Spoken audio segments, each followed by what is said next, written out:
नमस्कार। आज हम एक बहुत ही अहम मुद्दे पर बात करने वाले हैं। भारत में अंगदान और प्रत्यारोपण की जो व्यवस्था है, हमारे पास इस पर कुछ अहम जानकारी है और कोशिश रहेगी कि इस थोड़ी जटिल सी लगने वाली प्रणाली को आसान शब्दों में समझें।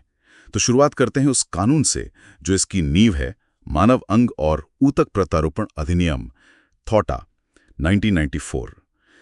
ये कानून क्यों बना और क्या करता है, ये जरा इस पर बात करते हैं। बिल्कुल। देखिए, थॉटा 1994 जब लाया गया तो इसके पीछे दो मुख्य वजहें थीं। एक तो उस समय अवैध अंग व्यापार की काफ़ी खबरें थीं, खासकर किडनी रैकेट वगैरह। हाँ, सुना है। तो उस पर रोक लगाना। और दूसरा, अंगदान की पूरी प्रक्रिया को एक, आप कह सकती हैं, नैतिक और कानूनी ढांचा देना, ताकि ये सही तरीके से हो। अच्छा, तो मतलब दोहरा उद्देश्य था, गलत काम रोकना और सही दान को बढ़ावा देना। हाँ, बिल्कुल। एक तरह से संतुलन बनाना। ठीक है। अब अगर हम दान के तरीकों पर आएं, तो भारत में ये कैसे होता है? मतलब कौन दान कर सकता है? हाँ, तो देखिए, मुख्य रूप से दो तरह के डोनर होते हैं। एक होते हैं जीवित दाता, मतलब लिविंग डोनर्स। जैसे कोई अपनी एक किडनी दे दे। हाँ, बिल्कुल।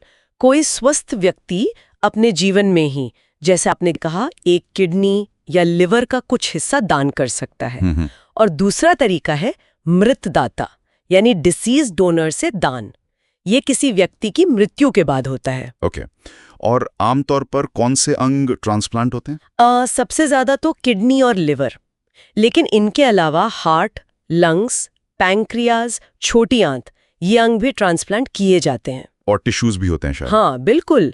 ऊतक यानी टिश्यूज में जैसे कॉर्निया है, स्किन, हड्डियां, हार्ट वाल्व, इनका भी प्रत्यारोपण होता है। अच्छा, अब जो जीवित दाता वाला मामला है, इसमें क्या कोई भी किसी को अंग दे सकता है या कुछ नियम है? नहीं, कोई भी नहीं।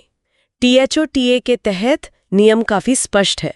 आमतौर पर जीवित दाता मरीज का करीबी रिश्तेदार ही होना चाहिए। करीबी मतलब? और अगर कोई रिश्तेदार ना हो तो कुछ खास परिस्थितियों में अगर भावनात्मक लगाव या स्नेह का मजबूत आधार हो तो गैर रिश्तेदार भी दान कर सकते हैं। पर इसके लिए एक सरकारी समिति होती है, ऑथराइजेशन समिति, उससे मंजूरी लेनी पड़ती है। अच्छा, मतलब ये आसान नहीं है। हाँ, ये प्रक्रिया काफी सख्त रखी गई है ताकि कोई दबाव ना हो, कोई पैसों का लेन देन ना हो पाए। समझ गया। और जो दूसरा तरीका था मृत दाता वाला, उसमें आपने ब्रेन डेथ की बात की थी जी। वो क्यों इतना अहम है? हाँ, ये बहुत ही जरूरी पॉइंट है। भारत में कानूनी तौर पर मृत दाता से अंग तभी निकाले जा सकते हैं जब डॉक्टर्स की एक टीम उस व्यक्ति को ब्रेन स्टेम डेथ घोषित कर दे। Brain stem death? जी। इसका क्या मतलब है? अच्छा, इसका मतलब है कि दिमाग का वो हिस्सा जो सांस लेने जैसी जरूरी क्रियाओं को कंट्रोल करता है, उसने स्थायी रूप से काम करना बंद कर दिया है। अच्छा। हालांकि वेंटिलेटर से शरीर में खून और ऑक्सीजन चालू रखी जा सकती है कुछ समय के लिए। अच्छा, ताकि अंग खराब ना हो। हाँ, बिल्कुल। इसी स्थिति में अंग प्रत्यारोपण के लिए सही हालत में मिलते हैं। अगर सिर्फ कार्डियक डेथ हुई हो, मतलब दिल की धड़कन रुकी हो, तो अंगों का दान संभव नहीं हो पाता। सिर्फ कॉर्निया जैसे कुछ टिश्यूज ही लिए जा सकते हैं। ये तो काफी महत्वपूर्ण जानकारी है। अब ये जो पूरी प्रक्रिया है अंगदान और प्रत्यारोपण की, इसको देखता कौन है? कोई सेंट्रल बॉडी है? हाँ, है। राष्ट्रीय स्तर पर है नॉटो, यानी national organ and tissue transplant organisation. NOTTO? हाँ, इसका काम है पूरे देश में इन गतिविधियों को कोऑर्डिनेट करना, नीतियां देखना, जागरूकता फैलाना और एक नेशनल वेटिंग लिस्ट मेंटेन करना। वेटिंग लिस्ट मतलब जिनको अंग चाहिए उनकी लिस्ट? हाँ, बिल्कुल। और फिर राज्यों में एसोटो और रीजनल लेवल पर आरओटो भी है। ये सब मिलके काम करते हैं। तो एक पूरा नेटवर्क है। जी, एक व्यवस्थित नेटवर्क बनाने की कोशिश है।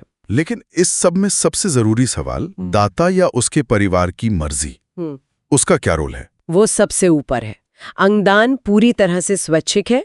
अगर जीवित दाता है तो उसकी खुद की सहमति अनिवार्य है, और अगर मृत दाता का मामला है तो भले ही व्यक्ति ने पहले इच्छा जताई हो, जैसे डोनर कार्ड से, फिर भी परिवार की सहमति जरूरी मानी जाती है। अच्छा, परिवार की सहमति फाइनल है? हाँ, बिना सहमति के अंग नहीं लिए जा सकते।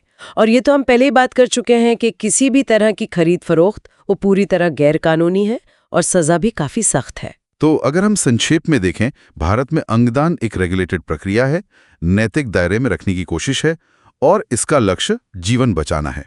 हम्म। नोटो जैसी संस्थाएं इसे मैनेज कर रही हैं। हाँ, ढांचा तो मौजूद है,